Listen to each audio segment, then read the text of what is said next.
Israel has formally declared war on Hamas, setting the stage for a major military operation in Gaza as fighting continues to rage on Israeli soil.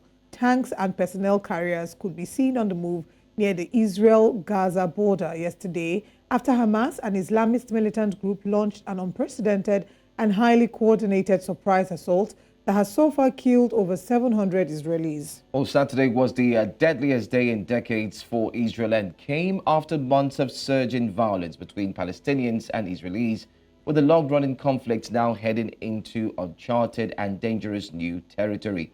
Well, questions remain concerning this, how the Israeli military and intelligence apparatus appeared to be caught off guard in one of the country's worst security failures. Hamas claims to be holding over 100 Israeli hostages, including high-ranking officers, while another Palestinian armed group called Islamic Jihad said it is holding at least 30 hostages in Gaza. We've seen video clips emerge on social media.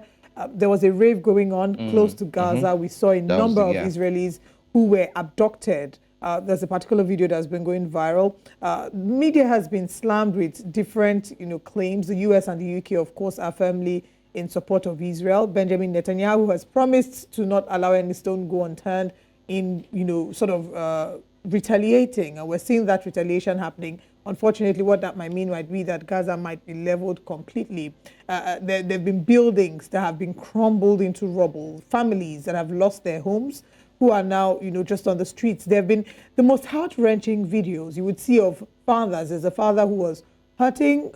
He had bandages all over, but had to kiss his little boy, goodbye, because the little boy had been killed in the attacks. It's just an unfortunate running battle that has been ongoing for years.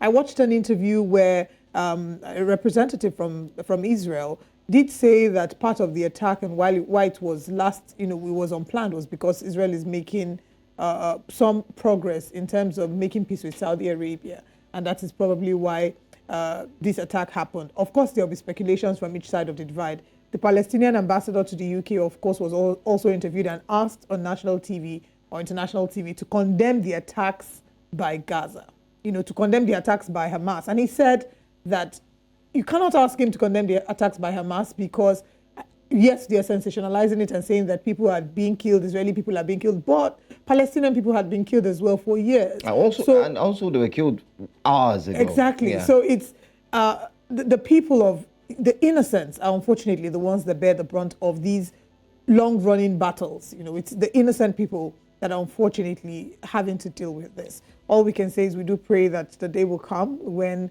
there will be peace in the region. There will be peace between Israel and Palestine. But of course, as the story progresses, we'll bring you more updates. Well, that's